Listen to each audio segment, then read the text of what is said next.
Você já parou para pensar por que tantos de nós estamos insatisfeitos no trabalho? Por que as tarefas que antes traziam algum sentido agora parecem apenas drenar a nossa energia? O desengajamento está em alta e ele atinge todas as áreas e os níveis profissionais, das posições de liderança aos recém-contratados.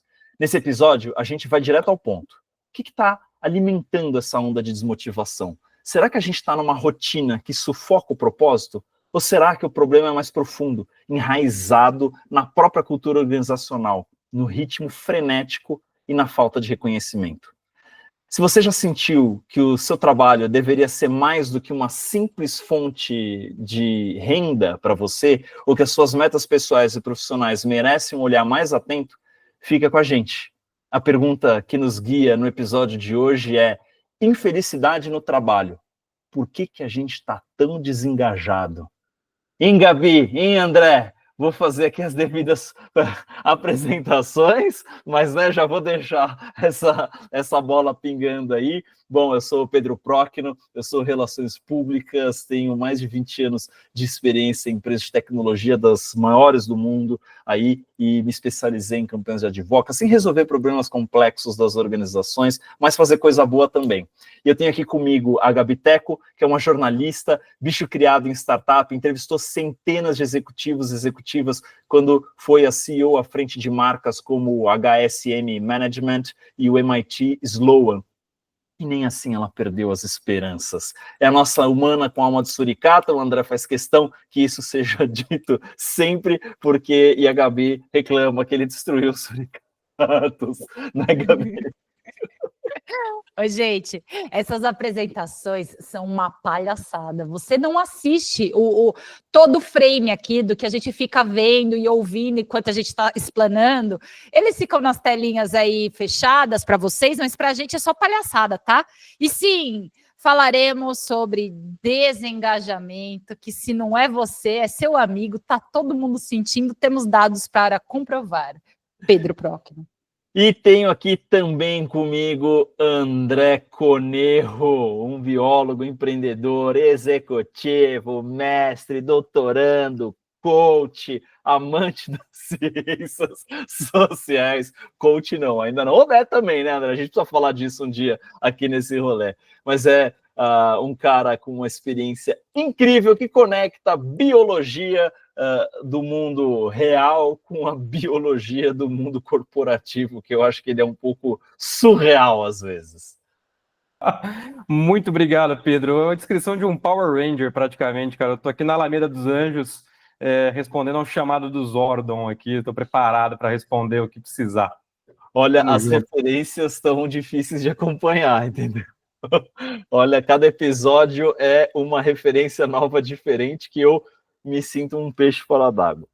Mas quero saber deste lance do desengajamento, da infelicidade, porque se você nunca esteve infeliz no seu trabalho, amigo, amiga, manda uma mensagem para a gente, pelo amor de Deus, contando qual é que é a receita desse negócio. E antes da gente começar, queria agradecer todo mundo que está escutando o Entre Linhas SA. Estamos super felizes com os resultados que estamos tendo, não só por número de engajamento, mas principalmente pelas mensagens que vocês mandam para a gente. Aquelas que não são comentários, mas são mensagens no inbox do André, da Gabi, no meu, ou então direto no perfil do Entre Linhas SA. Cada mensagem mais legal do que a outra, com experiências de vida que ressoam depois de cada um dos episódios. Isso para a gente é fundamental, nos deixa muito feliz. Então, se você está gostando desse Entre Linhas SA, deixa o seu like, manda esse episódio para um amigo depois que você terminar de escutar, recomendando para ele, dizendo que você lembrou dele ou dela. Escuta os últimos episódios também, se você perdeu. O último episódio foi de networking, foi quentíssimo o papo sobre networking, ferramenta fundamental para essa vida e, quem sabe, para ajudar a resolver esse problema da infelicidade, Gabi Teco? Talvez. Que boa conexão, Pedro Próquino. Olha só, eu quero começar a minha fala dizendo que eu acho que só tem um cargo de todos os possíveis dentro do mundo, assim, que tem pessoas que estão 100% felizes, que é o cargo Herdeiro, se isso não é o seu caso, fica com a gente, porque para todo o resto, a gente tem informação boa aqui, tá? Começou com uma piada de tiozão aqui. Eu tô pronto para ser herdeiro. Eu tô pronta também. Tô pronta também. Para Deus mandar essa bênção para mim. Enquanto esse momento não chega, a gente vai ficar com a realidade mesmo, que é tudo que a gente tem. Dado importante, segundo uma pesquisa do State of Global Workplace de 2023, feita pelo Gallup, que dá para confiar, com milhares de profissionais, 122 mil profissionais empregados no mundo, apenas 23% se diz engajado, ou seja, 1 em cada 4, 3/4 está mal com a empresa. Então, audiência querida, provavelmente a gente está falando com vocês todos. Se você está engajado, como disse Pedro Procno, manda aí sua mensagem e fala o que te deixa engajado, porque aqui a gente vai falar o que te deixa desengajado, certo, André Coneu? Sem dúvidas. E, e se você for de novo, né, dentro das corporações, como que a ciência de administração, ela moldura esse problema, cara, engajamento organizacional, ele pode ser, de maneira bem simplória, traduzido para vontade de ficar na empresa que você trabalha. Então, engajamento igual vontade de ficar. É quase sinônimo do que a gente chama de comprometimento organizacional, né? E essa faceta que foi estudada do comprometimento, eu estou lembrando da minha tese de mestrado, que eu já contei para vocês, que esse foi um dos itens que eu estudei. E o engajamento / comprometimento, ele, grosso modo, tem 3 camadas, o que a gente chama de engajamento normativo, já vou explicar o que é, o engajamento de continuidade, o engajamento afetivo. O normativo é aquele tipo que a gente vê em instituições fortes, tipo o exército, do tipo, cara, eu tô aqui por uma moral, por uma ética, por um senso de missão, um senso de dever, e assim por diante. Algo que me parece que a gente tem perdido nas instituições. E aqui não tenho dado para comprovar, mas só estou trazendo um elemento que eu queria discutir, né? O de continuidade é quando a gente faz conta, que é o custo de oportunidade, né? Puta, cara, eu estava, por exemplo, falando com uma pessoa, amiga minha, que trabalha numa empresa, que grande parte da compensação de salário dela está atrelada a incentivos de longo prazo, que a gente chama de stock options. E essa pessoa, ela fala assim, cara, eu saí da empresa, o meu custo de oportunidade é muito alto, porque eu vou deixar uma grana na mesa, então vou esperar vencer, e daí eu saio. Cara, que ruim. Essa pessoa, ela não tá no dia a dia mordendo a mesa, engajada, feliz. Ela tá lá por uma conveniência, talvez, que a gente chama de continuidade, né? E o afetivo, que é literalmente você ter uma ponte emocional com aqueles ao seu redor ou com a sua instituição. E esse, geralmente, é o mais associado ao engajamento, ou seja, é o mais forte. Então, me vem um pouco dessas camadas para a gente discutir, turma. É emocional o último, é isso? Afetivo, que é o componente emocional. Afetivo. Eu estou tomando nota porque sempre tem que tomar nota das coisas que você fala, André, porque são muito importantes. Mas, por que eu estou falando isso? Que eu vou dar um nó aqui, já jogar lama, não, sei lá, eu vou causar o diabo aqui nessa história. Falamos na nossa abertura que a gente está insatisfeito com o trabalho, por que as tarefas, né, que antes traziam algum sentido, hoje parecem drenar a nossa energia, desengajamento está em alta em diferentes níveis, então a gente tem, de novo, nós estamos falando aqui às vezes de CEO a estagiário, pessoas estão desengajadas, né, em níveis diferentes e intensidades diferentes.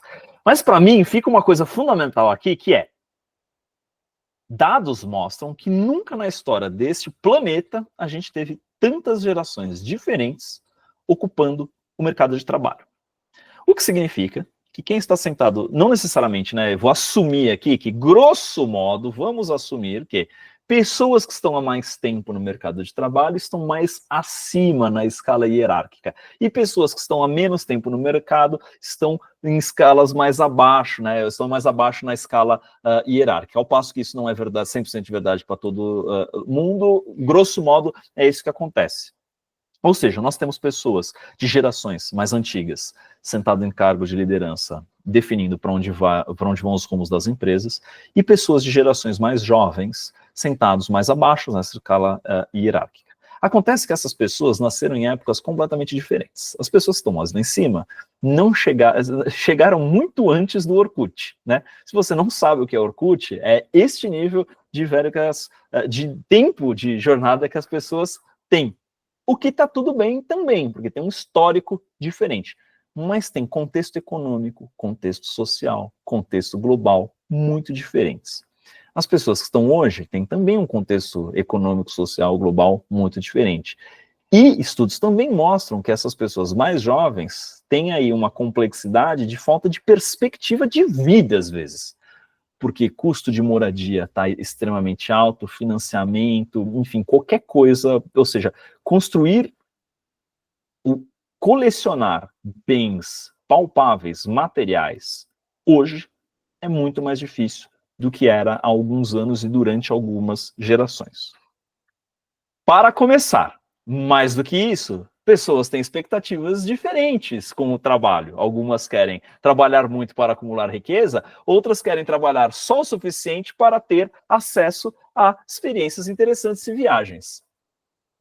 Jogo agora isso para a galera e quero saber quem é que vai levantar o dedo para começar a tangibilizar isso. Porque para mim esse é o cerne da infelicidade no trabalho hoje.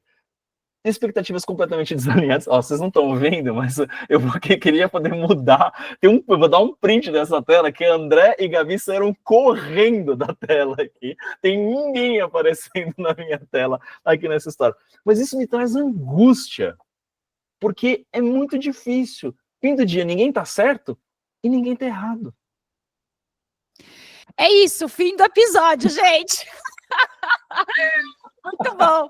Não sei se a gente vai conseguir desatar esse nó, viu? Eu acho que é uma provocação muito importante.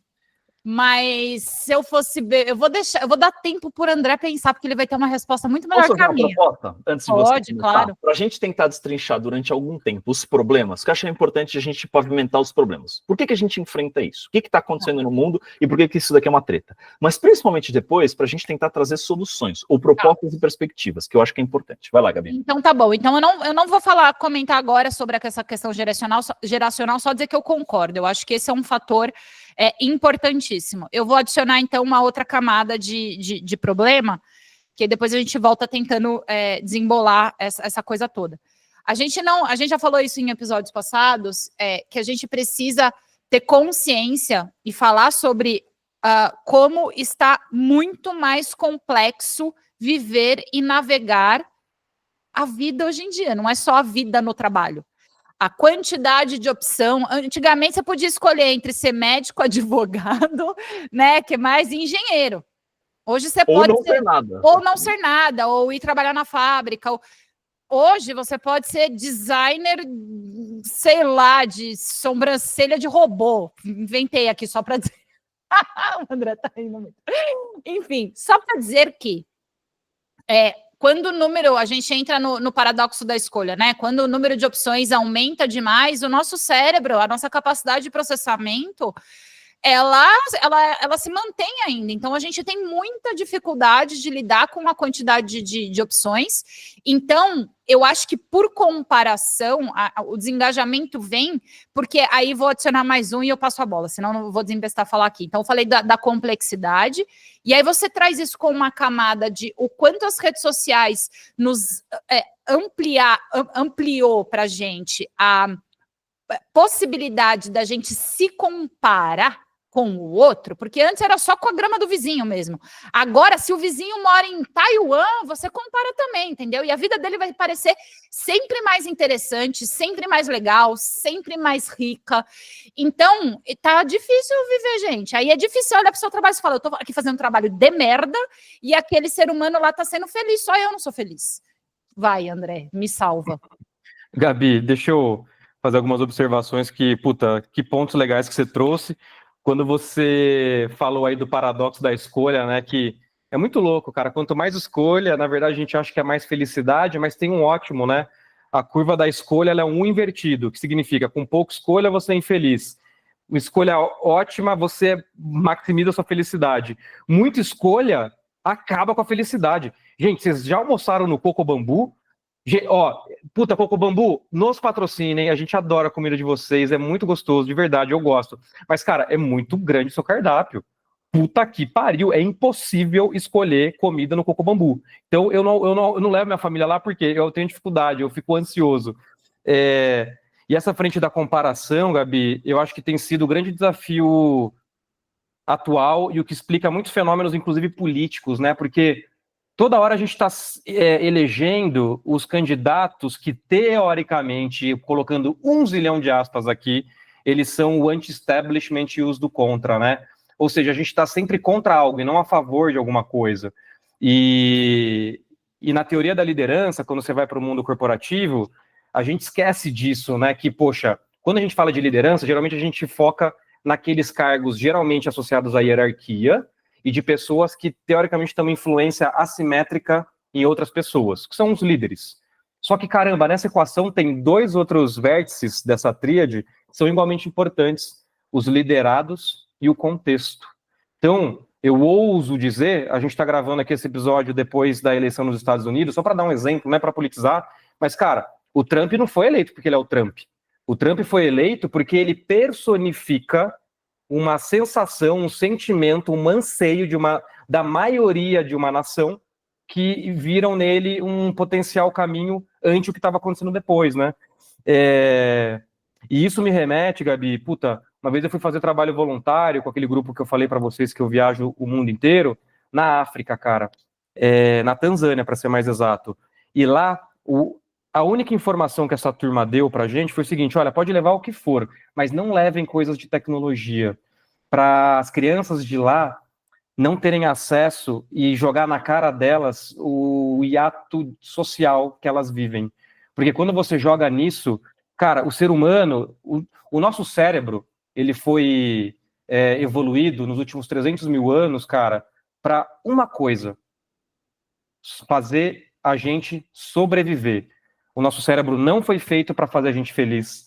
O nosso cérebro não foi feito para a gente tomar decisão superior. O nosso cérebro foi feito para identificar com o mínimo de energia um padrão e tomar uma decisão assim, se aquilo é um risco ou não é um risco, para a minha perenidade.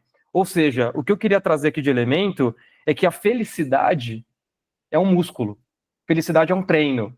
E que a gente não está treinando como sociedade, a gente está cada vez mais se comparando, e a comparação, geralmente, ela é injusta, né? Só coisas que eu estou pensando aqui com a sua fala, viu, Gabi? E por que eu acho que a comparação é injusta? Porque, geralmente, nós vemos recortes que a outra pessoa fez a própria curadoria da vida e ela quis trazer para a gente aquele momento, né? Exemplo, ontem eu dei uma palestra na USP. Puta, quem vê de fora, olha, o André tá voando. O cara estava na empresa ontem, mas o cara já está ali no doutorado, fazendo palestra, sendo uma liderança intelectual daquele campo, não sei o que e tal. Cara, para começar, nessa palestra tinham 3 pessoas na audiência, e depois eu cheguei em casa moído, dormi de roupa de trabalho, acordei hoje, tem uma foto que minha esposa tirou, eu de camisa aberta, calça jeans no sofá, com a minha filha em cima, enfim, me acordando. Cara, essa é a minha vida inteira, essa foi minha vida inteira ontem. Não postei a parte que eu me fudi, só postei a parte que eu queria recortar. Então, a gente compara e não pega o todo, a gente só pega as partes que nos machucam, de uma certa maneira, né? Vai lá, Pedro, desculpa ter monopolizado. Acho que a comparação, André, é um ponto central aqui, porque a velocidade e o advento das redes sociais, elas trazem isso.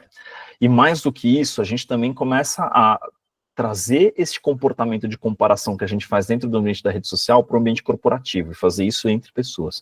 Mas eu acho que teve um outro ponto fundamental que você tocou, que para mim faz muito sentido, especialmente quando a gente olha no volume de gerações que a gente tem no mercado de trabalho, que é contexto. Eu sou uma pessoa que eu preciso muito do contexto para desenvolver bem o meu trabalho. Uma coisa é, pinta essa parede de azul. Porra, azul, que merda, não tô afim, que bosta. Pinta essa parede de azul, porque o azul é uma cor que vai fazer e isso vai nos ajudar coisa. Porra, legal, vamos fazer, porque isso vai levar para algum lugar. Estou dando um exemplo idiota. Mas isso, para mim, é importante, a questão do contexto, porque antigamente nós tínhamos empresas muito mais piramidais. era um comando-controle muito maior. Bom, lá atrás era só comando-controle, depois isso vai sendo piramidal cada vez mais forte, ou seja, o top-down, ou de cima manda, de baixo obedece, etc. e tal. E nós temos um exercício de empresas ao longo do passar do ano de tentarem transformar suas estruturas em estruturas mais achatadas, mais horizontalizadas. Cargo não importa, a gente está aqui para fazer a coisa de maneira conjunta, etc. e tal. Ao passo que são todas narrativas boas e interessantes e podem até ser verdadeiras, quando você tenta colocar isso na prática com pessoas que foram forjadas a comando e controle e outras que não foram forjadas, mas estão sendo forjadas e foram ensinadas de que elas podem ser qualquer coisa na vida e que cargo, estão escutando, né, pela primeira vez que cargo não importa, buga. E buga completamente, assim, essas coisas não se conversam, elas não se conectam. E ao não se conectar, tudo isso começa a desmoronar e leva para a infelicidade dos dois lados. O de cima fica puto porque o de baixo não obedece, o de baixo fica puto porque o de cima manda e não é para mandar para trabalhar junto. Faz sentido? Cara, faz, e para mim me remete muito à história bíblica da Torre de Babel, cara. A gente está vivendo uma grande dificuldade e desafio de comunicação, de se conectar e falar no mesmo idioma, e não no mesmo idioma em termos linguísticos de português, inglês e tal. Mas é isso que você trouxe, Pedro, de entender as necessidades e de cara, entender como que o outro interpreta a realidade e quais que são seus anseios, né, cara? Então, me parece que esse é um grande ponto dentro do ambiente corporativo que gera essas tensões, porque no final a gente sempre fala de pirâmide de Maslow, não sei o que e tal, das necessidades fisiológicas, aí depois a pessoa tem que, né, comer, dormir e tal. Mas, cara, uma das grandes necessidades do ser humano é o senso de certeza, né? Tanto é que muita da teoria da liderança traz de que, olha, liderança é mais necessário quando há ambiguidade naquele sistema. E aí figuras de liderança surgem para trazer um senso de certeza para os liderados. E, cara, a gente está vivendo em tempos ambíguos. Muito ambíguos. Pode ser estabilidade ou não? Cara, eu acho que pode ser estabilidade. Tanto é que, de novo, ainda falando de liderança, e sendo até um pouco cansativo aqui, mas tem outra teoria da liderança que chama teoria da substituição, que é a seguinte, cara, líderes só existem quando não há estrutura. Quando há estrutura, não há líderes. Há, no máximo, gestores, porque a estrutura, ela mantém a forma. E aí você não precisa de liderança para manter coeso aquele contexto, né? Do mesmo tempo, cara, a gente já debateu muito aqui esse desafio, né? Cara, como que hierarquia não importa no mundo corporativo, como que a sua posição no mundo corporativo não importa, se quem tá lá em cima ganha mais e anda de carro elétrico e para na vaga preferencial. Então, assim, esse tipo de papo, ele fica muito blá, blá, blá, porque na real a gente vê e olha e não tá acontecendo na real o discurso. Então, essa dissonância cognitiva entre prática e fala, eu acho que ninguém mais é burro, né? Todo mundo consegue perceber, e com as redes sociais você olha para o lado e você consegue analisar. Cara, as únicas autocracias ou regimes que se mantêm ainda fechados, malemar, porque já não vai ser sustentável, elas tiveram que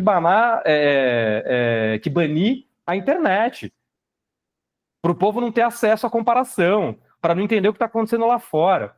Então, puta, cara, tema complexo, hein? Eu tô bagunçando aqui para vocês, né? Eu ia passar para a Gabi, mas depois para falar, porque tá aí angustiada. Mas vou querer chegar no ponto de todo mundo a gente fazer a listinha aqui dos motivos da infelicidade e do desengajamento. Então vocês já vão botando a massa encefálica aí para trabalhar. Vai lá, Gabi. Eu já fui anotando, enquanto a gente vai falando, eu já fui criando uma lista aqui, porque eu tenho um baita de um receio sobre esse assunto, e a gente falou um pouco, né, no processo que a gente escolhe o assunto, a gente não alinha o que cada um vai falar, mas a gente precisa debater o tema. E isso, para mim, eu acho que se a gente não investiga direito, a gente fica meio num blasezão, sabe? Ai, porque não sei o quê. E eu acho que, por isso que eu comecei ali concordando contigo, Procno, desse problema geracional, mas eu fico com a sensação que isso é a ponta do iceberg, sabe? É um grande motivo, mas tem muito mais coisa para baixo. E aí, fui atravessada, tá? Não estava pensando nisso, mas enquanto vocês falavam, eu queria trazer um exemplo prático. De um lado, a gente fica, né? Engajamento, autonomia, lá. E o que a gente precisa dizer numa realidade de tanta desigualdade social no país, que é uma realidade brasileira, que o maior fator de desengajamento, que é o que faz as pessoas mudarem de emprego, não é, e isso é importante, não é somente a liderança, é salário, galera. Galera não está conseguindo pagar as contas, não. E aí, eu não sei se vocês sabem, esse é um caso muito curioso, o vereador, se eu não me engano, a gente votou vereador agora, né? O vereador mais votado no Rio de Janeiro foi o Rick Azevedo, um garoto que começou a ter proeminência no TikTok, falando sobre o quão puto da vida ele estava com a escala 6x1. Que isso é uma realidade que aqui no alto do mundo corporativo da Faria Lima a gente esquece que existe, porque no mundo corporativo da Faria Lima também, às vezes, a nossa escala é 7x1, né? Você pode fazer home office sábado e domingo somente. E ele foi eleito lá com um movimento que ele chamou Vida Além do Trabalho. Eu não sei o que vai dar nisso, ele é do PSOL, enfim, tem toda uma pauta aí, a gente não vai entrar nos meandros políticos, mas para vocês entenderem que tem uma demanda que o Procno até citou do começo aí das falas, para além da questão geracional, que é a precarização do trabalho, e não dá para ficar engajado se você não consegue pagar o aluguel, entendeu? Então, assim, vamos botar as cartas na mesa, acho que tem uma parte com que a gente precisa discutir, que é essa parte mais do autonomia, o que conecta ser humano para além da geração. Agora, tem uma outra parte que não dá para descartar e ficar romantizando, vamos todos ser felizes, sendo que a galera não está conseguindo pagar a conta. Desculpem ser essa pessoa sempre, tá? Não, Gabi, mas, e eu te dou um exemplo de ontem, cara. Um dos projetos que eu fiz recentemente, eu estava com o líder de uma empresa, e ele me falou, cara, eu tô perdendo muita gente do chão da fábrica, a turma lá, tá difícil achar gente engajada, ele usou as palavras, tá difícil achar gente engajada, tá difícil manter a força de trabalho aqui, tal. E aí ele foi me trazendo, eu fui investigando, fui conversando, não sei o que e tal, até que ele chegou assim, poxa, esses dias topou ir embora para ganhar menos. Falei, para ganhar menos não faz o menor sentido. Ele, só porque o outro lado dá plano de saúde. Eu falei, mas você não dá plano de saúde? Caraca, as pessoas do chão da fábrica dessa empresa em questão, que deve ser realidade muito do nosso Brasil, e eu não estou falando que está certo ou errado, porque eu sei que empresas familiares às vezes não têm condição de dar isso mesmo. Só que, caramba, olhando pelo lado da estratégia, olha só, cuidar dos seus funcionários nesse sentido de trazer uma estabilidade. Cara, plano de saúde, vale alimentação, isso para quem está aqui na Faria Lima não faz a menor diferença, ou, enfim, faz menos diferença, cara, tem uma galera que isso é a vida. Eu já trouxe esse dado antes para vocês, mas é bizarro, assim, provavelmente uma grande parte da nossa audiência aqui passou por, cara, grandes universidades, trabalharam em grandes empresas, e, cara, são classe média alta provavelmente hoje. A gente quer expandir essa nossa bolha, né? Mas, cara, no Brasil, 9,9% do brasileiro, essa estatística existe porque eu fiz estudo quando eu trabalhei no mercado financeiro. 9,9% do brasileiro tem igual ou mais investido de patrimônio 10 mil reais. Cara, 90,1% do Brasil não tem nem 10 mil reais de patrimônio. Essa é a realidade do Brasil. Então é isso que você trouxe, Gabi. Como ficar engajado se eu não sei o que vai ser o amanhã, eu não sei o que eu vou comer, eu não sei o que minha família vai comer, e ainda mais indo para outros temas, cara, eu tenho que pegar ônibus, metrô, lotado, trânsito, 2 horas para ir, 2 horas para voltar. É um caminho dos ratos, no sentido de, cara, não tem saída. É acordar um dia e ir para o outro, né? E aí agora eu vou falar um pouco, quem vai ficar pistola um pouco sou eu, Gabi, hoje. Eu fico pé da vida com esse discursinho bosta de, o trabalhador de aplicativo é empreendedor e tudo mais. Eu entendo o que a gente quer dizer com isso. Eu entendo. São pessoas que estão trabalhando nessa gig economy, né? Estão trocando seu tempo por salário, eles estão buscando oportunidades de melhorar de vida. Aquele é sim um caminho, mas desculpa, não é o sonho de ninguém estar ali. Cara, não é. O sonho dessa pessoa é ter uma vida melhor para ele e para as pessoas que ele ou ela é responsável, né? E chamar essa turma de empreendedor, cara, como se isso fosse uma escolha e não uma necessidade. E, cara, só falar do lado positivo e não do negativo, que é a falta de estabilidade, que é a falta de segurança, que é a falta de amparo, cara, eu fico pé da vida. E, aliás, é exatamente essa agenda que fez Pablo Marçais avançar em São Paulo, que fez Trump ser eleito nos Estados Unidos, e que eu acho um puta de um absurdo. Porque no final, cara, quem tem colocado essas pessoas no poder, eu vou ser muito cuidadoso com as minhas palavras, mas foi o homem branco pobre nos Estados Unidos. A gente discutiu isso, saiu essa estatística. Ou seja, aqueles centros fabris de Detroit, aqueles centros fabris das montadoras, o que aqui no Brasil é uma proxy, cara, para o polo metalúrgico, que antes votava num tipo de agenda, não vota mais, vota na outra. É anti-establishment. Mas, enfim, eu acho que eu fui para outro lado, né, gente? Desculpa. E eu nem sou especialista nesse assunto. Mas eu achei interessante a tua fala, André, porque e o que eu fiquei pensando aqui é o seguinte: tão infeliz e desengajado porque o básico da pirâmide de Maslow não está sendo endereçado. Saca? E aí eu acho que isso entra numa conversa visceral quase, e esse aqui pode ser um episódio onde falamos da nossa preocupação em não deixá-lo gasoso, mas que demanda uma reflexão profunda sobre o papel que temos como líderes empresariais para fazer essa equação fechar. Eu tenho feito um trabalho com uma empresa que desenvolve um mecanismo ali de tentar fazer com que empresas ofereçam mais educação para os seus funcionários. Ao passo que líderes de empresa olham e falam, puta, isso não é um benefício que eu gostaria de dar para o meu funcionário, ele é diretamente impactado pela qualidade da educação do país. Quer seja porque mais educação significa que as pessoas conseguem ganhar mais dinheiro e, com isso, injetar mais dinheiro na economia com consumo, quer seja porque profissionais melhor capacitados e mais educados, quer seja com upskilling ou reskilling, produzem mais, melhor, com menos, e isso beneficia também diretamente a empresa que precisa, ao longo do tempo, contratar uma quantidade menor de funcionários. Não é diminuir, mas é diminuir a aceleração da curva de necessidade de contratação ao longo do tempo, que também faz sentido, né? Você melhora a qualidade do profissional. Cara, a necessidade básica é a isso que nós estamos reduzindo ou chegando à conclusão que é a desgraça dos dias. E eu acho que pode ser um fator muito importante nessa equação, Gabi. Ô, Pedro. Vai lá, não, desculpa, Gabi, que eu já falei muito, desculpa, vai lá. Não, eu só ia corroborar, assim, que eu acho que responde a maior parte hoje. Eu acho que a gente viveu um período, talvez com uma economia... acho que a gente nunca teve uma economia estável, né? Um período econômico com uma sensação de maior crescimento, expansão e desenvolvimento do país, onde a gente se permitia falar que engajamento era a sala de descompressão, o ping-pong, o happy hour, aquele tanto de coisa que a gente importou lá do Vale do Silício, e eu vivi essa cultura, a gente já contou isso aqui antes, eu vivi essa cultura profundamente.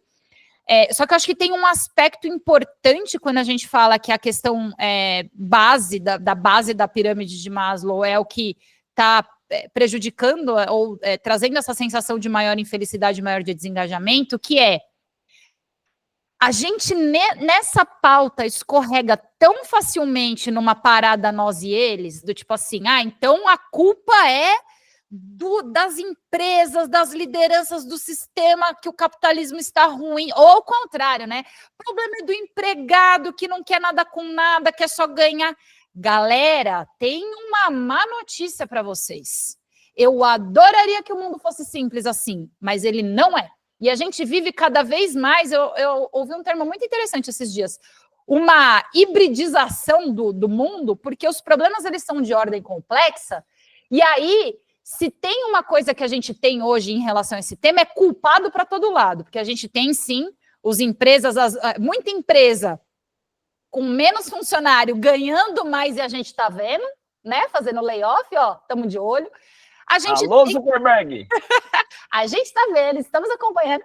A gente tem esse problema de uma normalização da precarização do trabalho, das escalas 6x1, da tornar empreendedor aquele que está precarizado e está descoberto. A gente tem muita gente ruim de serviço, que está em todas as camadas da sociedade. A gente tem problema no sistema que está a maior parte do mundo trabalhando e operando. Tem um monte de problema. Enquanto a gente ficar nesse nós e eles, a gente não vai sair com solução nenhuma. Então, parem de simplificar, jogar, empurrar a bola para o outro, porque é nós, entendeu? Ou a gente faz uma coisa mudar e fazer melhor, ou não vai sair, não.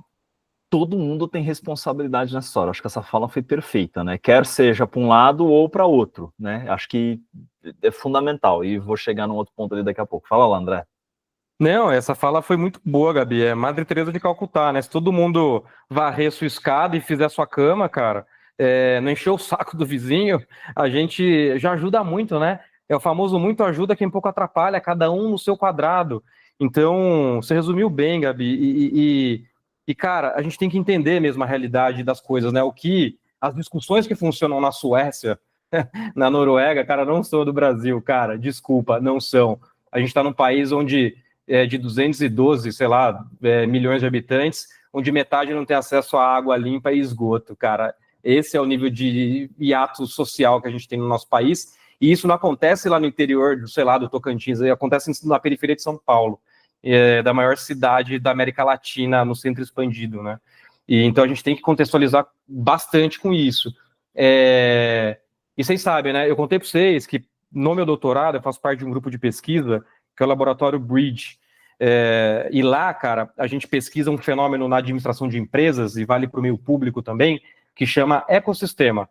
É uma metáfora do mundo biológico, onde, cara, aquela lógica de cadeia de fornecimentos, tentar simplificar bem aqui, aquela lógica de cadeia de fornecimento com contrato, firmes e tudo mais, ela começa a ficar um pouco desafiada no mundo complexo, hiperconectado que a gente está, onde é muito fácil transferir dinheiro, onde é muito fácil você, inclusive, mandar fazer alguma coisa na China e trazer de navio para cá.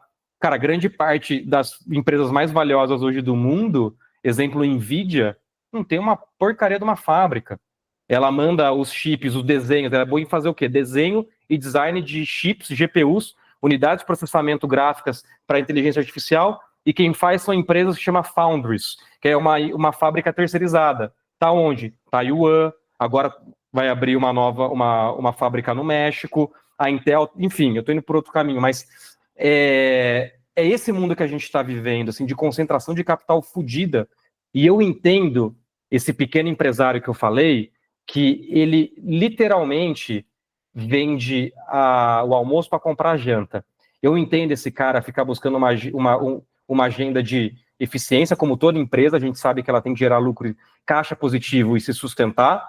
Então eu entendo. E vou falar um negócio super polêmico aqui. Nesse ambiente de fábrica, de empresas pequenas brasileiras, cara, não é aí que a gente tem que bater na porta e falar sobre esse tipo de desafio de diversidade e inclusão e tudo mais. Entendo muito bem o que eu estou falando, de verdade. Porque isso é agenda, cara, da boa, de empresa que tem grana para fazer o exemplo. P&G, Unilever, iFood, bancos e assim por diante. Esses empresários, cara, que tem muitos, inclusive, que estão literalmente endividados, não tem tempo, não tem espaço para esse tipo de conversa. Cara, faz um bom trabalho e depois a gente pensa, quando estiver um pouco tranquilo, nesse tipo de agenda. Então é isso que eu falo, que cada um tem sua responsabilidade.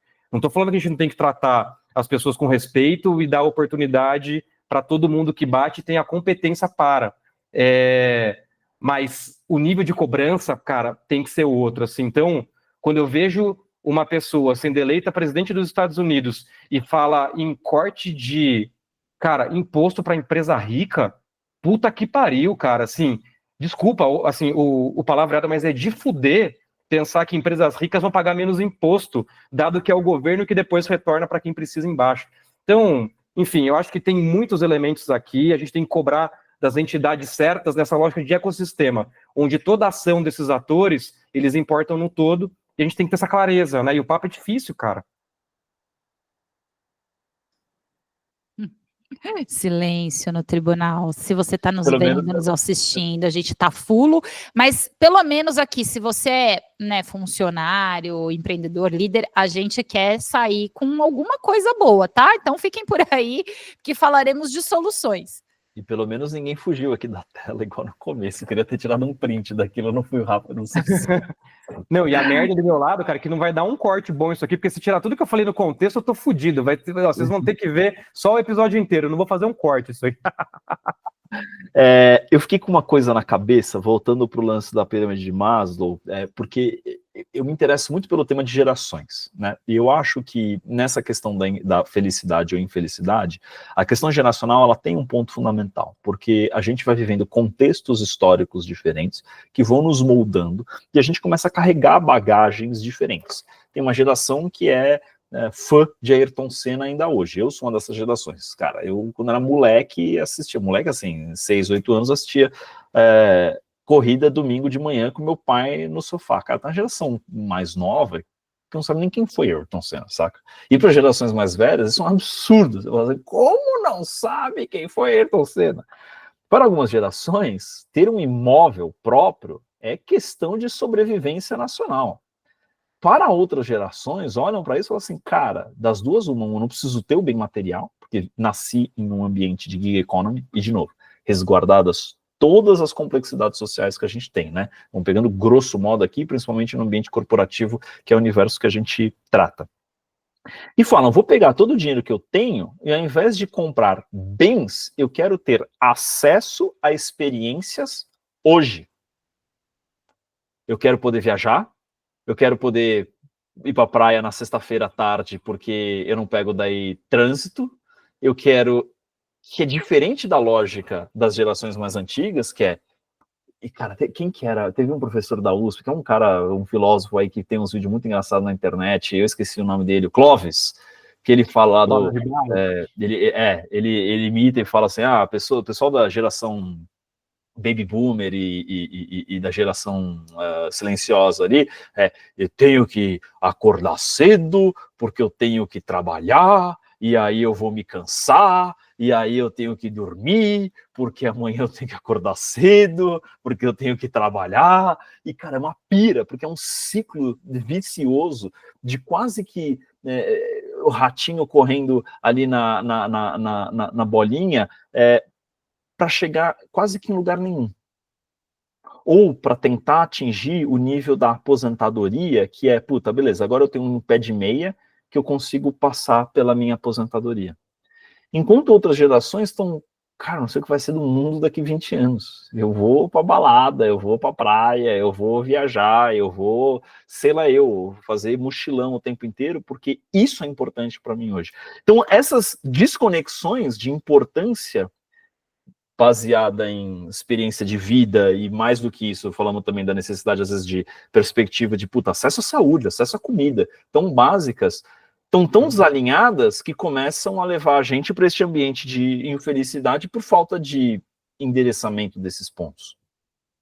E acho que a gente começa a perceber, Pedro, assim, que seria muito simplista e simplório a gente falar de engajamento e felicidade, tal, dentro do contexto organizacional, né? Porque a gente já falou isso antes, né? Poxa, se o indivíduo ele é indissociável o seu papel na vida privada e dentro das organizações, cara, a gente carrega todos esses anseios para dentro do ambiente organizacional, né?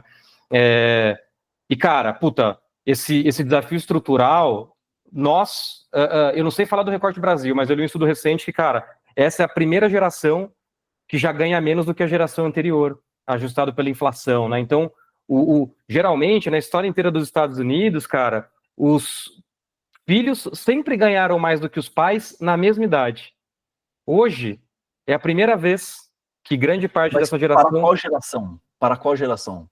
Porque eu tenho a seguinte informação, que pode ser, a gente só está falando de gerações diferentes, que é a geração dos millennials, que é a geração Y, ela é a geração mais rica, no ponto de vida semelhante às gerações anteriores.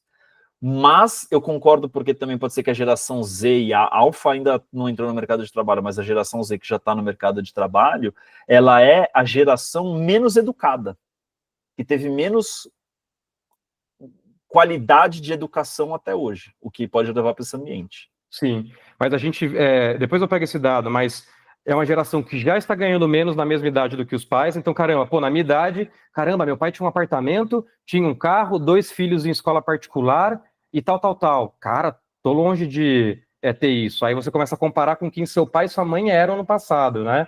Aí, caramba, ensino superior, caro pra caramba, se for no particular, que é o caso dos Estados Unidos. Salários achataram.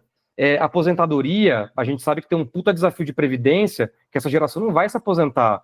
Os velhos estão vivendo mais. Os jovens que pagam a conta dos velhos, o pessoal não está tendo filho. Então, assim, essa conta social, cara, vai estourar, mas daí se a gente entrar nesse buraco nesse episódio, a gente não vai sair nunca mais, e eu, pelo menos, não sou nenhuma entidade técnica nisso, né? O que eu queria trazer é o seguinte: é muito fácil a gente terceirizar também a nossa infelicidade / desengajamento / descomprometimento com toda essa bagagem lá fora e colocar na culpa do CNPJ, da empresa e tal. Então tem uma responsa pessoal intransferível do colaborador também, né?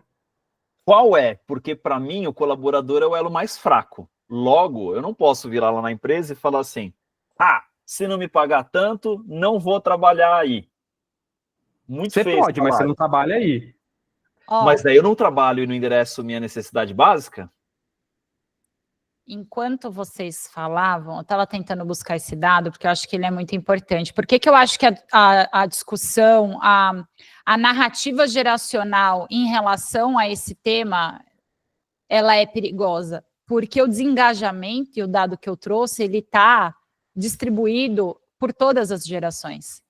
Então, assim, não é só, porque fica fácil a gente, enfim, dizer que é porque ganha menos, porque quem está na base da pirâmide está ganhando menos, então está mais desengajado. Então, assim, primeira coisa, é generalizado, tá, galera? Então, isso está acontecendo em todas as camadas. E o que eu penso é que a gente deveria, quando a gente quer falar sobre o porquê isso está acontecendo e que culpa tem, né, o empregado nesse caso, qual que é a nossa parcela de culpa como participante desse processo, eu acho que é uma mistura de elementos que eu acho, começa por, na minha visão, tá? Começa por uma falta de autoconhecimento, assim. Eu sei que eu viro, vou e volto e trago esse tema. Por que eu acho que isso é importante? Porque se você pergunta para a pessoa, tá, mas então o que te faria mais engajado? Às vezes nem a pessoa sabe responder. Então, assim, é um sentimento tão forte, tão generalizado, as pessoas não estão sendo capazes de nomear seus próprios sentimentos em relação à sua experiência de trabalho. Aí vai botar ou a culpa num chefe tóxico ruim, que isso tem muita parcela de culpa no desengajamento, mas assim, gente, vocês estão infelizes no trabalho? Todos estamos, ok? Por quê? Faça a sua listinha. O que te deixa tão desapontado e com esse sentimento ruim em relação ao trabalho? Porque é só a partir da nomeação do que é esse sentimento amplo, que é o engajamento ou a felicidade, é que você vai conseguir endereçar o problema. Agora, ficar só delegando o problema sem trazer para si também esse tipo de reflexão. Em tempo, lembrei, cérebro, obrigada. Às vezes ele me prejudica, às vezes ele me dá umas pistas. Tem um livro que a Oprah escreveu junto com um cientista social, eu vou achar o nome aqui, Construa a Vida que Você Quer, alguma coisa assim em português, que ele fala, aí ele como cientista social, ele fala que um dos principais fatores para a gente se sentir mais feliz, e ele diz que a felicidade é a jornada, e como o André falou, tem que trabalhar em prol da felicidade, não é uma coisa que acontece, não é o destino, é a metacognição, é o pensar sobre o pensar. Se você não pensar sobre as coisas, sobre o que te deixa infeliz, puto da vida e como é que você vai sair dessa, Cara, aí é o que o Procno deu de exemplo da rotina que se repete, e daqui a pouco você tá com um 60, amigo, e aí se reinventar fica um pouco mais difícil, nunca é tarde, mas se reinventar vai ficar um pouco mais difícil.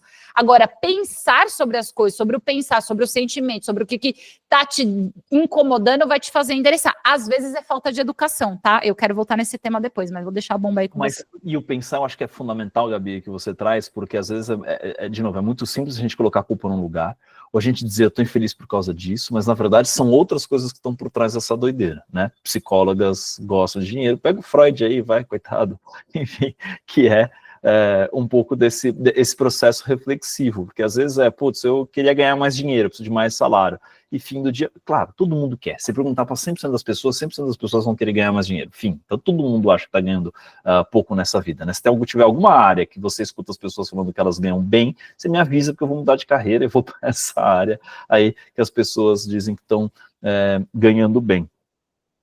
Mas isso para mim fica marcado a gente não ser simplista nesse pensamento, nessa análise, para não morrer na praia e falar assim, é isso, enfim, puta, às vezes tem alguma coisa por trás ali que fica nos cavucando. André, alguma consideração nesse ponto? Porque eu queria começar a puxar, porque acho que também vai levar um tempo, a questão, beleza, caos, até agora, metade do episódio, caos. E solução?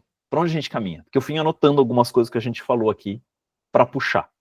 E acho que daí vale a gente refletir em cima delas, porque tem responsabilidades diferentes sobre o mesmo tema, para quem está mais para cima na hierarquia e quem está mais para baixo. O que você ia falar? André, mais alguma coisa não aqui nesse processo? Não, cara, o ponto que eu ia trazer, que a fala da Gabi me trouxe ali, né, que, puta, do acordar, da rotina, tal, cara, me veio em mente muito aquele filme do Bill Murray, cara, O Feitiço do Tempo, Red Hot Day. Já viram esse filme? Cara, é fantástico. Ele fica preso, ele é um repórter, fica preso na rotina dele, e ele fica acordando no mesmo dia, cobrindo um evento que chama o Dia da Marmota, numa cidadezinha no interior dos Estados Unidos, em que ele tem lá, e vai ter o Dia da Marmota, dela vai lá, vai falar quando que vai chover. Enfim, ele fica acordando nessa porcaria desse dia. Quando que ele acorda? Quando ele desenvolve a metacognição, que é justamente o que a Gabi trouxe, né? Então me veio muito isso. E, cara, falando de solução, e aqui eu vou começar pelo indivíduo, que está talvez mais abaixo da hierarquia, cara. É ter essa, e aqui chovendo no molhado da Gabi, esse autoconhecimento de quem você é e como você se move, né? Me veio muito, cara, a gente já falou, acho que, sobre isso aqui, mas o tema da psicologia positiva ali do Martin Seligman, que, puta, cara, até a década de 90 a psicologia foi sobre doença, sobre como que eu melhoro o sofrimento ou reduzo o sofrimento, e depois, com a psicologia positiva, era o cara, como que eu aumento o meu bem-estar, o meu padrão de vida e tal, né? E resumindo, o que eles descobriram é que, cara, felicidade tem 3 grandes caixinhas. A felicidade prazerosa, que eles chamam, a felicidade de engajamento e a felicidade de propósito. A primeira é aquele efêmera, é o ganhar o aumentinho, é o tapinha nas costas, é a promoção e tudo mais. Mas, cara, passa. Em menos de uma semana, igual, cara, puta, viajar, comprar uma roupa nova, um carro novo. Em muito pouco tempo, você já não tem mais aquele estado eufórico de ter algo novo, né? Ou seja, o prazer é efêmero, porque ele literalmente depende de hormônios que, cara, eles têm um tempo de uma meia-vida no corpo muito curta, né? Aí vem a vida engajada, que essa acho que é a parte legal do autoconhecimento, que a vida engajada é o seguinte, cara, como que eu pego os meus dons e talentos e coloco a serviço de alguma causa? E causa, não sei pro Médicos Sem Fronteiras, não, é tipo, cara, causa é um trabalho, é um grupo, é fazer sei lá, alguma coisa na sua empresa com o seu time, né? Então, cara, se é bom de apresentação, puta, cara, busca oportunidades de fazer mais apresentação. Até o Cláudio de Barros falou isso, né? O dia que eu subi no palco e comecei a falar tudo sobre petróleo que tinha na Romênia e nem tinha petróleo na Romênia, eu me senti super feliz, cara. Só que, enfim. E a outra é o do propósito, que também às vezes vai para um lugar mais gasoso, assim. E eu lembro que eu fiz muita reflexão quando eu trabalhei numa empresa que vendia geladeira. Eu falei, cara, foda-se, assim, do tipo, aqui a gente faz geladeira para ajudar a vida do homem e da mulher do lar, que trabalha em casa e não sei o que e tal. Foda-se, isso não me move. Sabe o que me movia?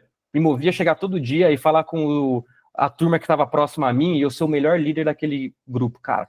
Eu estava, assim, de verdade, o meu propósito não estava conectado à missão final da empresa, que era uma exploração comercial de uma oportunidade super válida, vender geladeira, animal, mas aquele propósito não me pegava. O que me pegava é, cara, trabalhar todo dia com aquela turma para ser o melhor líder para essa galera.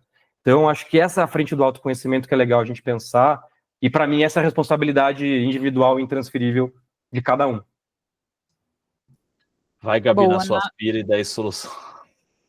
na dimensão indivíduo, eu comentei que eu queria falar de educação, porque a gente, acho que depois do autoconhecimento, uma coisa que a gente precisava realmente melhorar muito aqui no nosso país é o nível educacional da galera, e eu sei que é uma questão de acesso, é um problema de ordem complexa, são vários atores envolvidos para solucionar esse problema, mas se está na tua mão tomar uma decisão do que fazer com o seu pouco dinheiro que já falta, é se educar, porque quanto mais educado, no sentido de fazer curso, de adquirir novos conhecimentos, novas competências, aí pode ser por diferentes plataformas, tá? Livro, enfim, o jeito que você aprende é muito individual, né? Então, o jeito que você aprende é o que vai te alçar novas oportunidades. Se você está desengajado num trabalho atual, eu acredito que toda panela tem sua tampa, tá?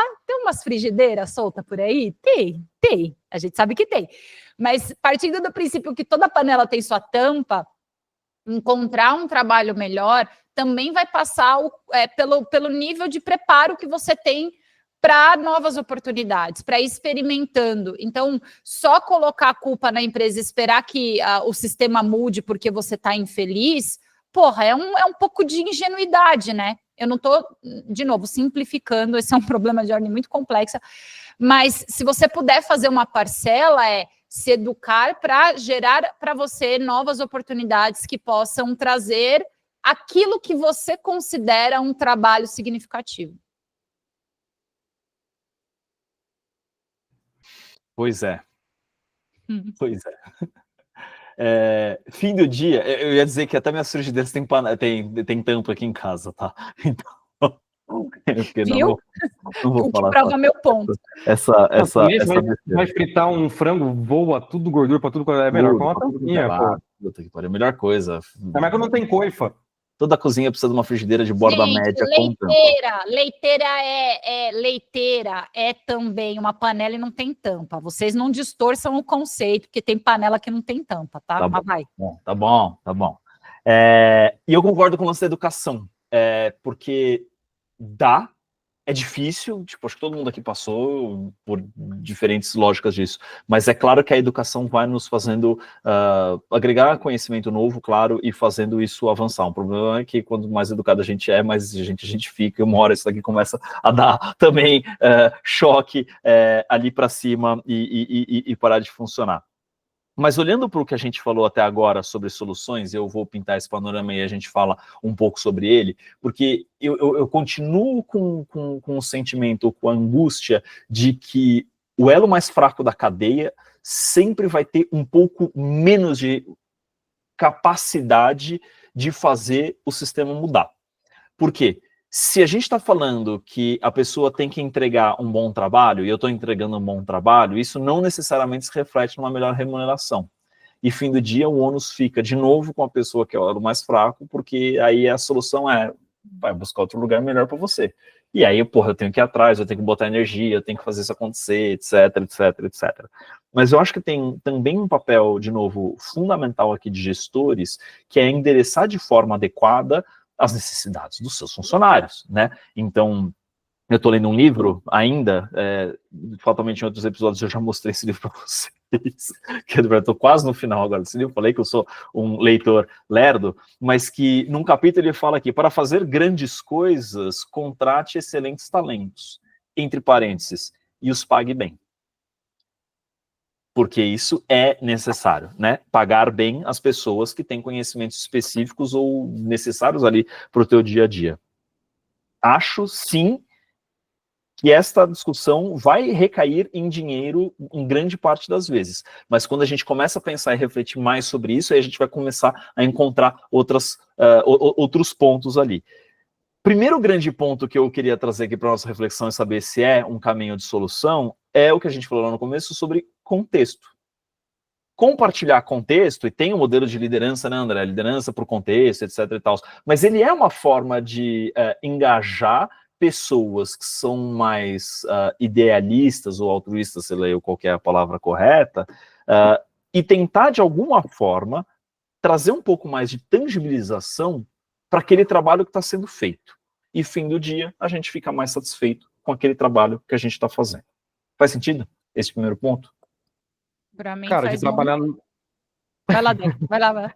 Não, de trabalhar no contexto faz muito sentido, e aí acho que esse é o ponto, né, que a Gabi matou e ela usou a palavra de, cara, depende muito do nível de análise que a gente está falando, né, então o nível de análise do indivíduo, o contexto é mais limitado, então, cara, olha pro seu umbigo, no sentido de, se você, qualquer oportunidade de, cara, formação e tudo mais, cara, eu fiquei puto esses dias com um cara no LinkedIn, um moleque super privilegiado, que foi estudar nos Estados Unidos, em Stanford, tal. Aí ele conta com todo o, assim, né, tipo um Zuckerbergzinho, que ele falou assim, gente, a melhor coisa que eu fiz foi dropout da Universidade de Stanford, e eu vou te falar, a melhor coisa que eu fiz foi um curso de codificação, e hoje eu sou CEO dessa empresa. E é uma empresa grande, bilionária, e o moleque tá super tranquilo, nesse sentido material, né?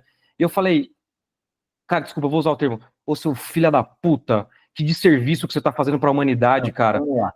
O termo certo, seu filho da putinha, entendeu? Porque tem que diminuir essa turma. Desgraçadinho é o meu novo, preferido. Não, cara, e daí depois que eu fiz isso, o cara até pagou o post, por quê? Ele falou o seguinte, e eu não falei seu filho da puta em público, mas eu pensei, óbvio, né? Mas eu usei um eufemismo, só que eu dei na canela do cara. Falei, cara, você, uma liderança que as pessoas olham pra cima e se inspiram, você está fazendo um desserviço pro país que você não mora. Você paga imposto aí, você tá aí por um privilégio de ter pai e família rica, e você vem falar que você drop out, e por que você drop out se você é bem sucedido? Cara, que bosta que você tá falando, velho.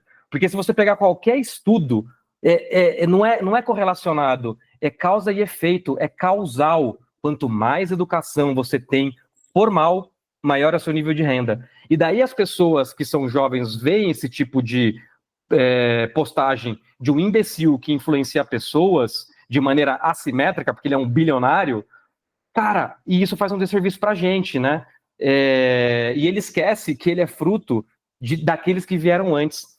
O Vale do Silício só é o Vale do Silício porque vieram pessoas antes, que, aliás, a faculdade de Stanford, que conseguiu, via aquele ponto que eu falei de, cara, investimento público, ecossistemas, juntar atores, montar esse ecossistema que a gente chama de inovação.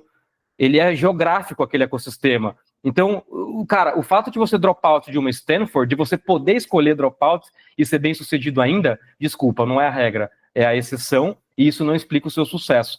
E aí eu fui na empresa do cara e fui ver as vagas que estavam em abertas. Primeira vaga, não sei o que, engenheiro de data. Pré-requisitos, PhD. Eu falei, ô, seu filho da puta, por que para os outros precisa de PhD?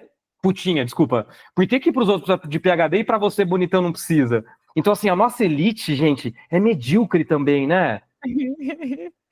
Desculpa, hoje eu tô pé da vida. Hoje sou eu, Gabi. A gente não vai ter trabalho em mais nenhum lugar, mas a gente pelo menos vai se divertir fazer o conteúdo. Mundo corporativo, perdoa, eu vou colocar ordem aqui neles, tá? Não é assim, eu gosto. Mas eu quero falar do contexto, porque eu gostei e eu não vou pressionar tanto do André, embora eu esteja aqui, ó, vibrando e assinando embaixo. Eu nunca mais vou tirar meu Open to Work aqui. Nunca...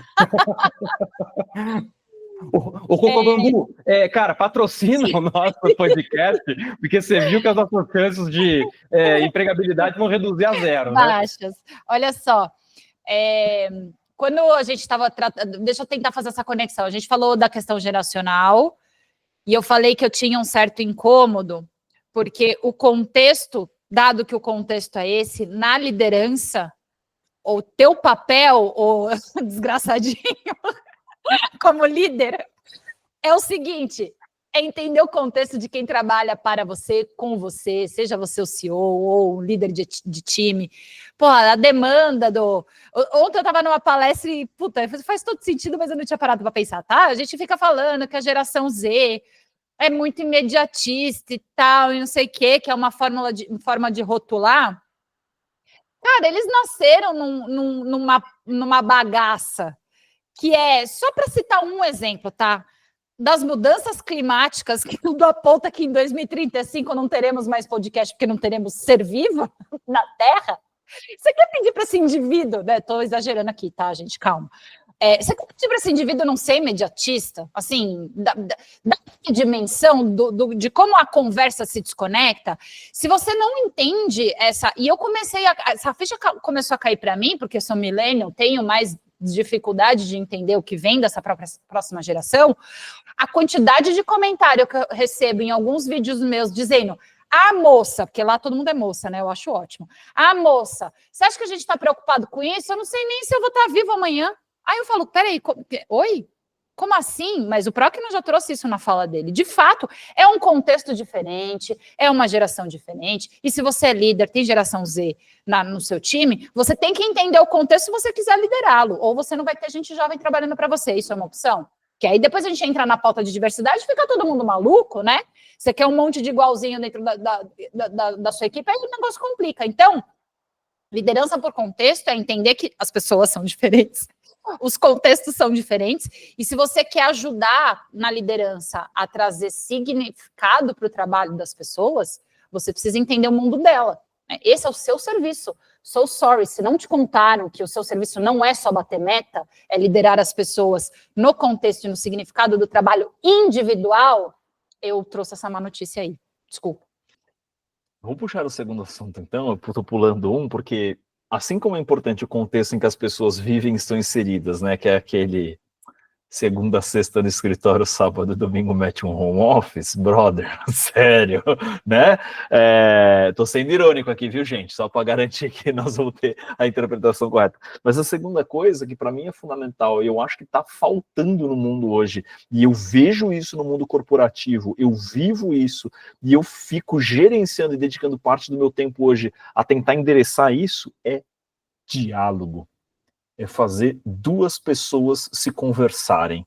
E se conversarem sem querer uma matar a outra, ou uma ganhar no debate da outra. É dialogar, compreender e pensar sobre aquilo, refletir sobre aquilo. Diálogo evita desentendimento, garante contexto, quer seja fora ou dentro do ambiente de trabalho, né, com as tarefas que precisam ser feitas, e nos levam para um ambiente onde a gente consegue começar a falar sobre eventuais soluções para resolver problemas, do tipo, para mim é muito difícil sair de casa às 7 horas da manhã para poder chegar às 9 no trabalho, porque eu tenho filhos e eu preciso levar para a escola só abre às 8. Então, será que eu consigo deslocar? São coisas que a gente precisa falar para poder fazer funcionar. E dá. Se a gente não ficar baseado em é assim porque eu quero, e começar a pensar em é isso que precisa ser feito, como vai ser feito, eu não sei, e tem profissões e funções que demandam estar fisicamente presente e outras não, mas a gente não vai conseguir chegar em lugar nenhum. Então, o diálogo, para mim, é o segundo ponto crucial para a gente endereçar a infelicidade no trabalho. Só que conversar dá muito trabalho, né, Pedro Procno? A galera não quer. Eu quero o quê? Eu quero simplificar os discursos, eu quero uma resposta correta nesse mundo complexo. Não tem, gente. A gente vai ter que...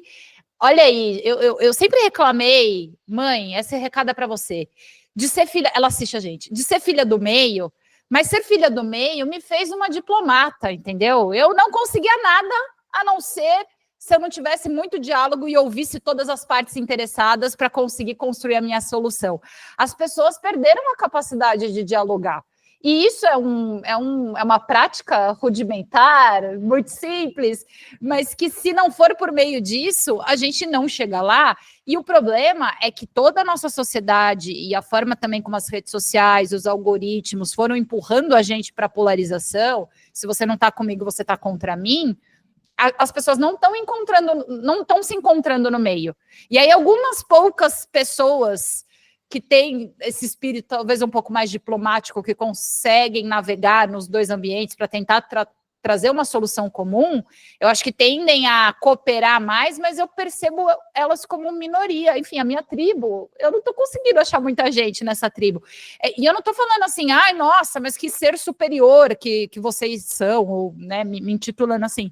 Mas aí é que tá, se a gente não dialogar para entender o que é valor para o outro, e conseguir fazer os ajustes de cultura organizacional, inclusive se você não ouviu o nosso episódio sobre cultura organizacional, volta lá, porque tem muito a ver com engajamento. Se você está infeliz no trabalho, provavelmente tem muita resposta na cultura organizacional aí que tem pistas para você, mas dialogar dá trabalho, gente. Dialogar é não só ouvir o outro, mas é também você ceder, é você ter as suas próprias crenças e conseguir entender que tem um ponto de intersecção e os dois lados precisam caminhar.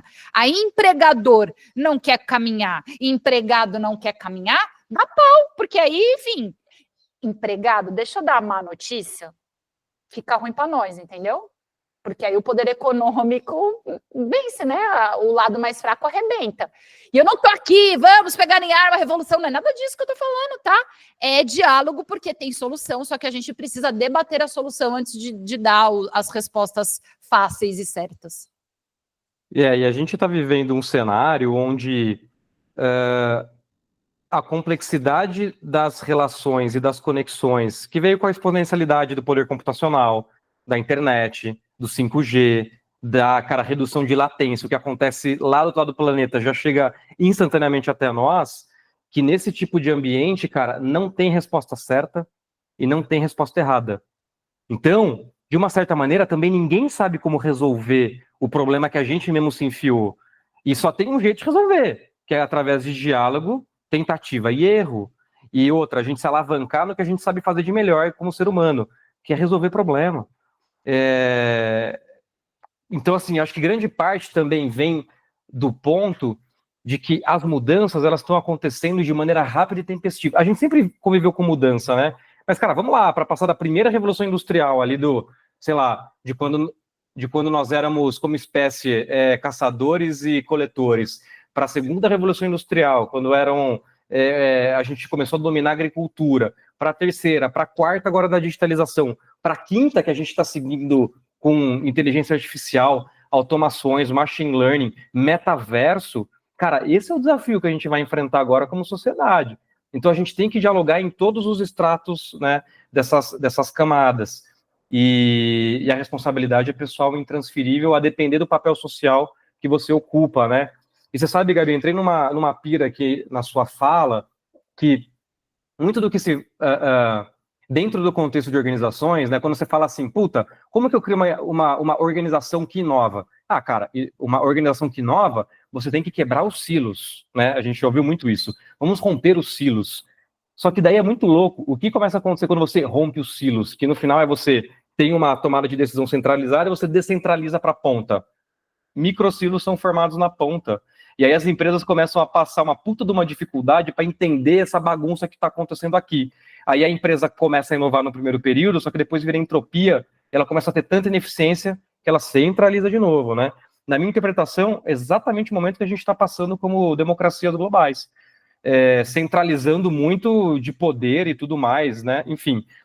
Mas a pira que eu fiz é que a rede social ela faz exatamente isso com a gente, cara.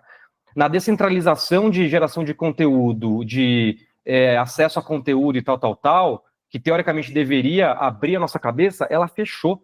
Porque a gente se enfia nas nossas câmaras de eco e a gente só quer ouvir o que a gente quer ouvir. A gente só busca o que a gente quer ouvir, o que nos faz bem e não dá trabalho, né, Gabi? Que é o ponto que você trouxe de puta. Então, esse é um exercício, uma musculatura que a gente tem que treinar, né, Pedro? Nós somos seres preguiçosos, André Cornejo. A gente não gosta de gastar energia. Por isso que a gente desenvolveu a agricultura. Para não ter que caminhar para achar fruta, entendeu? E vegetais. É por isso que a gente quer ficar parado no lugar. Mas, cara, assim, eu acho que, ao mesmo tempo que esse episódio pode estar sendo um episódio complexo da gente acompanhar mentalmente, eu acho que ele está sendo bastante tangível, porque nós estamos falando de coisas muito claras e simples, em última instância, mas que não são simples, né?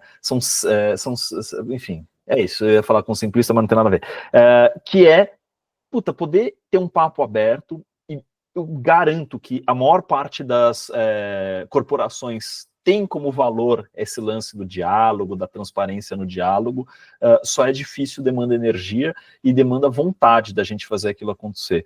Acho que todo mundo tem responsabilidade, né? As lideranças têm responsabilidade, agora também, e Gabi fez uma fala sobre isso, funcionários também têm responsabilidades, fazer operação tartaruga é ruim, dá merda, estoura para o lado mais fraco, então a gente tem que endereçar a nossa parcela de responsabilidade. E é engraçado porque nesse processo de construir uma carreira de profissional autônomo, eu falei, bom, agora eu sou livre para fazer o que eu quiser e eu vou ser feliz. E aí, cara, mesmo assim, a gente começa a encontrar coisas que a gente não quer fazer ou não é feliz. E a gente tem que fazer, porque não dá, a gente não vive só num país das maravilhas, né? Então, este ambiente de equilíbrio é fundamental. Mas, queria tocar aqui também, porque acho que é outro ponto importante, e eu vou fazer uma tríade aqui, que é a parte financeira. A gente falou sobre salário, né? E o quanto todo mundo quer ganhar mais, mas como é que a gente consegue fazer esse lance parar em pé de se remunerar melhor, e a gente precisa ter consciência, principalmente quem é líder de empresa, de que isso importa, né? Para você pode ser que esteja tudo tranquilo, ao você olhar para a pessoa e falar, mas ele ganha 10 conto por mês. Ué, filha, mas você está ganhando 50, né? Ganha 10 também aí, e aí fica todo mundo com a mesma felicidade. Porque isso traz algum nível de estabilidade, mas fazendo um paralelo também com benefícios. Por quê? Porque benefícios, às vezes, permitem às empresas a terem desonerações ou terem economias, e por mais que esses benefícios possam não ser dinheiro direto na mão do funcionário, eles se tornam, sim, um diminuidor de gasto.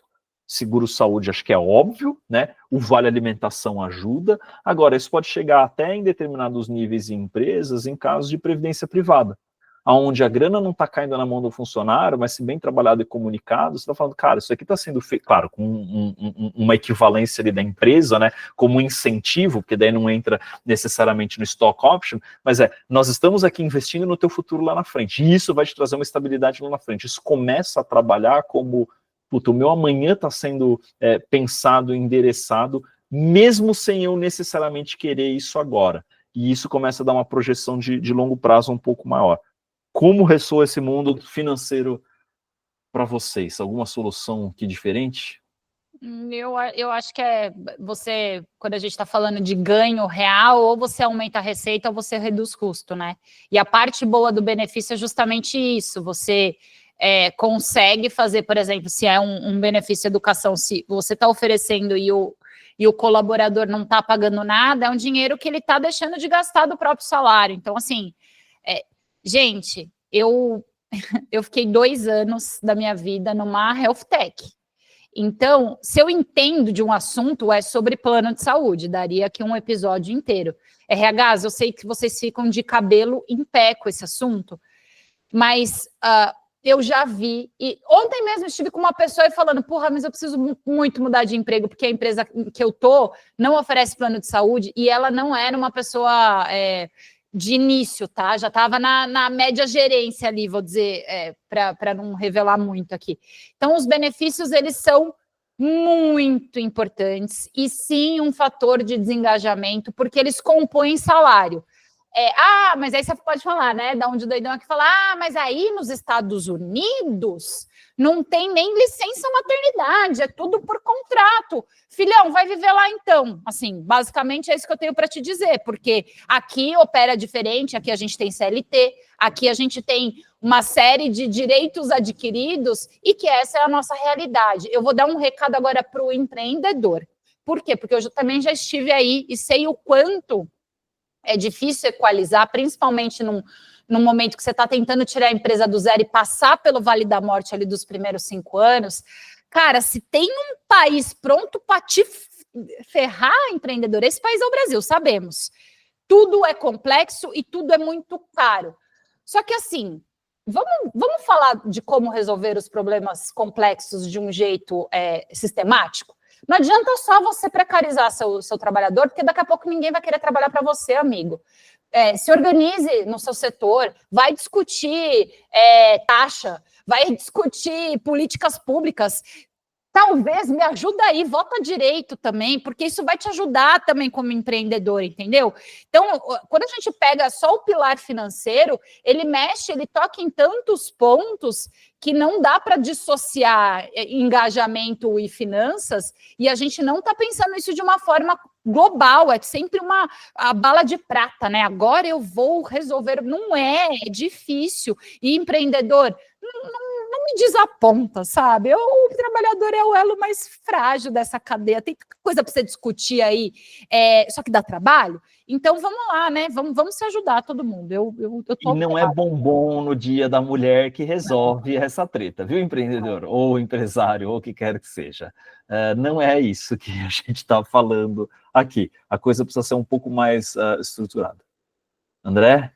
Boa. Não, e de novo, tem empreendedores e empreendedores, né?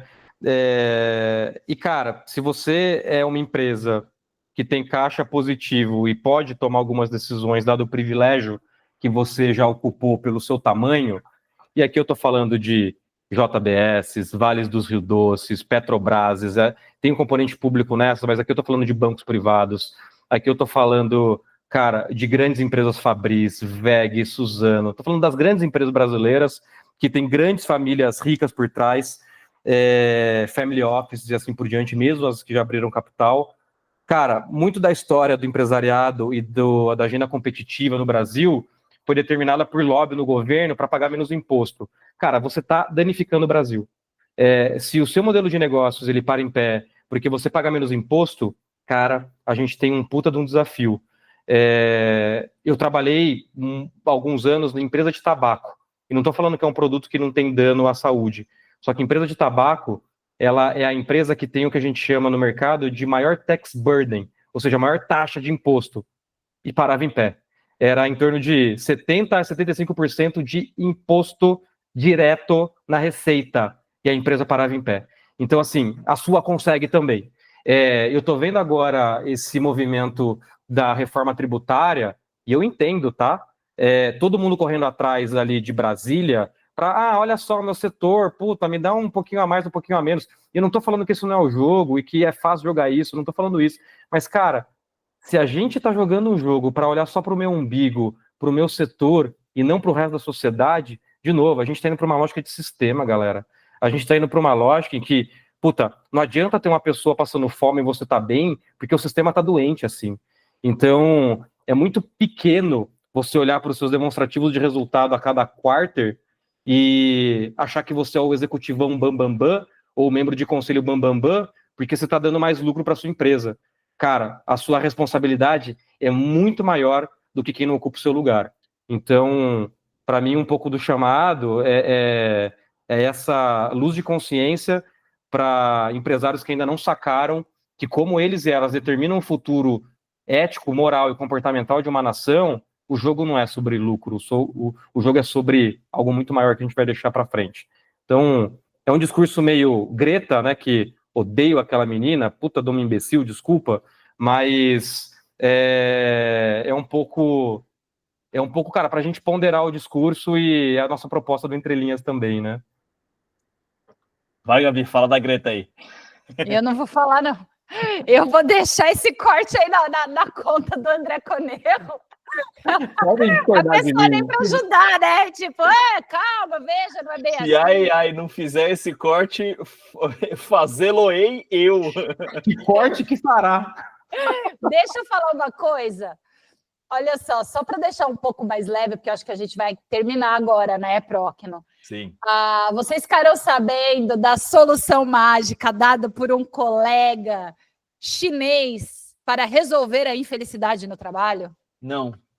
Licença por infelicidade. Empresário chinês cria folga para trabalhadores que estão tristes. Olha, imagina se essa folga fosse liberada, em que ano você voltaria a trabalhar? 2032? Não, e o mais legal é isso, né? Olha, você tá triste, tira um dia de folga, como se isso resolvesse, né? Não é? Muito Mas assim, legal. virou notícia aqui, até eu fiz essa notícia comentada no meu TikTok, e só para complementar a informação, são 10 dias por ano, tá? Que você não precisa justificar, você só fala, tô muito tristinho hoje, não vou trabalhar, e aí você não precisa ir trabalhar. Tá ruim aí, brasileiro? Vai lá para a China, talvez lá você fique feliz. Vai, amigo. Posso fechamento? Vai lá. Não, posso fazer um último ponto de fechamento aí para eu também terminar em nota alta e não falar mal da Greta, que é uma puta de uma imbecil, mas enfim, sacanagem. Mas cara, eu acho que grande parte da nossa felicidade, aí voltando para a responsabilidade de cada um, é a gente entender que o nosso pesadelo às vezes é o sonho de alguém, e a gente reconhecer, cara, as bênçãos que acontecem no nosso dia e ao mesmo tempo ter a consciência de quão ruim poderia ser. Porque também é muito fácil nesse papinho que a gente tá, desse papinho com todo carinho, tá? A gente cair no lugar do tipo, mas é que vocês, privilegiados, vocês têm que entender que tem gente no mundo que só se fode, tal, tal, tal. E é verdade. Mas se a gente só ficar olhando para isso, cara, isso não faz a gente ser mais feliz. O que eu quero dizer é, a gente tem que sim ter consciência disso e ao mesmo tempo consciência, ou seja, das faltas que os outros têm e que parece que é o mesmo construto, mas não é. É ter consciência da falta que o outro tem e que eu poderia estar naquele lugar e por isso eu sou um privilegiado e ter ciência e consciência desse privilégio que eu tenho. Então é honrar o que eu tenho e, cara, e agradecer que o que eu tenho é o sonho de alguém, cara. Isso é muito poderoso. Então, se for para comparar, compare assim. Porque daí você ajuda o outro, porque você cria empatia com o outro, e você também se coloca num lugar, acho que mais potente para agir. Seria essa a minha mensagem. Boa. Eu ia fazer uma rodada de um outro tema, mas eu acho que vocês englobaram. Eu vou fazer o meu fechamento também em nota alta, que eu acho que esse tema da infelicidade no trabalho, ele é necessariamente um processo de reflexão individual, né? De cada um pensando sobre o que é felicidade, o que é infelicidade, o que tá bom e o que tá ruim. Fundamental a gente lembrar que não dá para ter tudo nessa vida, né? E que a gente vai enfrentar dias bons e dias ruins o tempo inteiro. Mas que a gente precisa ver se esse balanço no fim do dia, se essa equação, ela está equilibrada. Eu cheguei a fazer, alguns anos atrás, uma lista de prioridades na minha vida, porque eu ficava disseminando energia em 285 coisas diferentes. Então eu coloquei, cara, primeira prioridade é minha saúde, minha segunda prioridade é minha família, e a minha terceira prioridade são os meus amigos, e depois vem outras coisas ali para baixo. Isso me ajuda a tomar decisões mais facilmente na hora que eu preciso ponderar uma coisa ou outra. Não precisa fazer essa pira, eu só botei isso na minha cabeça e fiz esse negócio. Mas por que eu tô falando do autoconhecimento e desse pra cima e pra baixo? Porque é óbvio que a gente quer ter todos os dias da vida felizes. E isso não vai existir. E aí agora, chegando no final desse episódio, eu lembrei de uma TED Talk que eu assisti na ESPM em 2011, que me fez muito sentido.